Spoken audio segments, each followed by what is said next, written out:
Revisitando minhas leituras favoritas, eu percebi que eu tenho uma grande dívida com um livro muito importante. E esse livro é O Oceano no Fim do Caminho. Já falei pra vocês sobre ele várias vezes, já citei em vários vídeos, inclusive da importância que ele teve pra mim no ano passado em relação às leituras afetivas, que eu vou deixar aqui no card pra quem ainda não viu esse vídeo. Mas justamente por tudo isso é difícil falar sobre ele.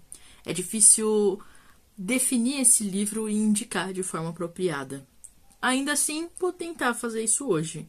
Vamos lá. O Oceano foi publicado em 2013, é a última grande obra do Neil Gaiman, no sentido de vendas realmente e também de divulgação. Apesar de, depois disso, ele já ter lançado vários outros livros infantis, de conto, de mitologia nórdica e uma série de outras coisas, esse foi o último grande livro que ele fez uma turnê, que ele divulgou amplamente e realmente espalhou o nome Neil Gaiman, né, aos 7 ventos. É também uma obra muito ímpar em toda a trajetória dele, porque é o livro com mais pé na realidade.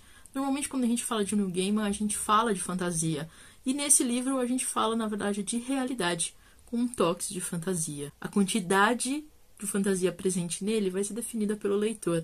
É você que vai deixar ela entrar aos poucos na sua leitura ou não. Porque essa é uma das grandes graças. Esse livro pode ser lido como uma memória distorcida ou uma grande aventura fantástica. Aqui, então, a gente acompanha um protagonista que está num funeral de um parente muito próximo. A gente não sabe muito bem quem é esse parente, mas ao decorrer da leitura a gente acaba tendo algumas, hipóteses. Depois do funeral, ele vai visitar essa cidade natal dele, passa em frente à casa da infância e chega até o final da rua, onde tinha uma fazenda que foi muito importante durante a infância. Ele desce do carro, entra na fazenda, encontra uma senhora e acaba sentando num banco perto do lago. É nesse banco que ele vai recuperar todas as memórias da infância dele, que ele nem lembrava mais. A partir daí, a narrativa retrocede para essa infância, e a gente acompanha esse garoto, então, nessa comunidade, e passando por uma série de acontecimentos. Uma das coisas principais é a facilidade da gente se identificar com esse garoto logo de cara. Logo no comecinho do livro diz assim: ninguém foi à minha festa de aniversário de 7 anos. Havia uma mesa arrumada com gelatinas e pavês, um chapéu de festa ao lado de cada prato, e no meio, um bolo com 7 velas. Em cima dele, um livro desenhado com glacê. Minha mãe, que organizara a festa, contou que a moça da confeitaria confessara que eles nunca haviam colocado um livro num bolo de aniversário. E que faziam, para a maioria dos meninos, bolas de futebol ou naves espaciais. Eu fui o primeiro livro dela. Esse garoto recluso, com poucos amigos e que adora ler, cria no próprio quarto uma espécie de santuário. Muito como a gente, que acaba encontrando nesses lugares um refúgio. Mas ele se vê numa situação muito desconfortável quando os pais, por causa de uma crise financeira, acabam tendo que alugar o quarto dele para alguns inquilinos. Ele então se muda para o quarto junto com a irmã e já tem uma outra coisa a ser confrontada, que é o próprio medo dele. Ele morre de medo de dormir com a porta aberta e a irmã odeia dormir com a porta fechada. A gente acompanha a partir daí toda essa aventura dele nesse período da vida, das férias de primavera, que vão trazer diversos outros acontecimentos, e também desse confronto, de sair dessa zona de conforto e desse grande desconforto que é crescer.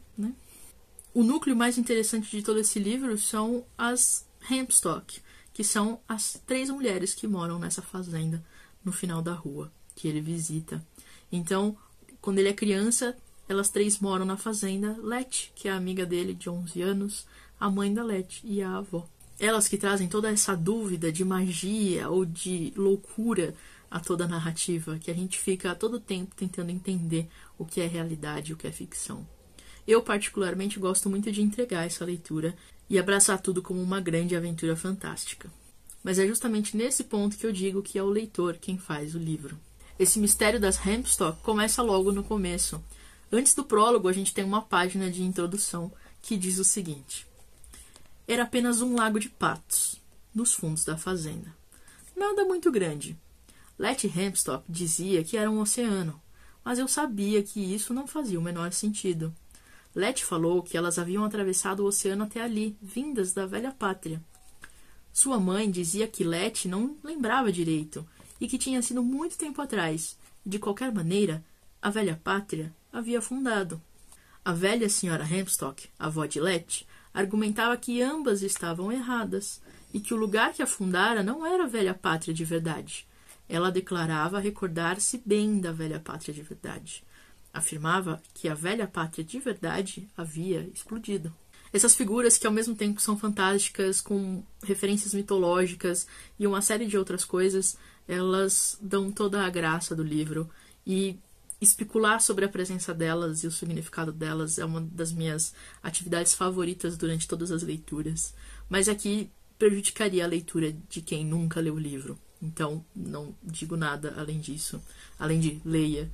Mas, em 2008, o Neil Gaiman publica o Livro do Cemitério. E nesse cemitério tem uma lápide que seria de uma bruxa. E o sobrenome dessa bruxa é Hempstock. Então, ao mesmo tempo que ele vai trazer diversas referências, aqui a gente tem referência histórica, a gente tem referência à magia, mitologia grega, romana e celta. A gente tem uma série de elementos que enriquecem esse livro de várias formas. Inclusive, esses crossovers entre os mundos de Neil Gaiman, que a gente fica sempre encontrando alguns pedacinhos aqui e ali. Isso faz da leitura, além de muito prazerosa, uma diversão, porque ficar procurando essas coisas durante a releitura é muito legal. Tanto que o meu livro é todo rabiscado, cheio de referências, suposições e tentativas interpretativas de coisas. E, pra mim, é uma das grandes graças. Outra coisa que me agrada muito é esse contraponto sempre feito entre a infância e a vida adulta. Mais pra frente no livro, na página 70, ele diz o seguinte: adultos seguem caminhos, crianças exploram. Os adultos ficam satisfeitos por seguir o mesmo trajeto centenas de vezes ou milhares. Talvez nunca lhes ocorra pisar fora desses caminhos, rastejar por debaixo dos rodendros, encontrar os vãos entre as cercas. A todo momento a gente vai ter essas lembranças do que é ser criança. E isso pra mim é muito prazeroso de várias formas, desse confronto entre a imaginação da criança e a razão do adulto, porque de várias formas eu considero a minha criança interior muito viva.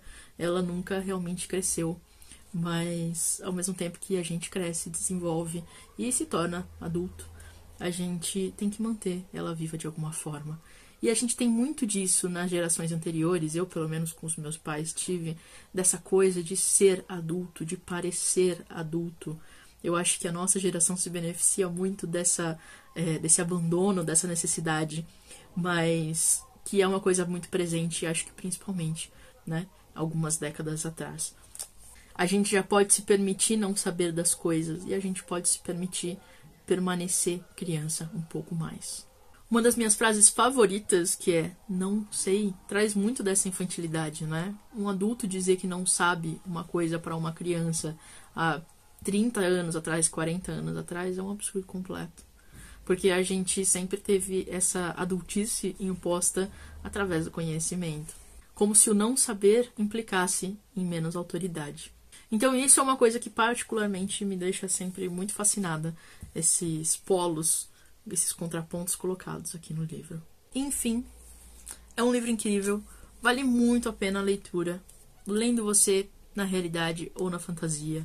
Ele traz muitos abraços quentinhos de várias formas e lembra a gente de muita coisa que a gente já esqueceu.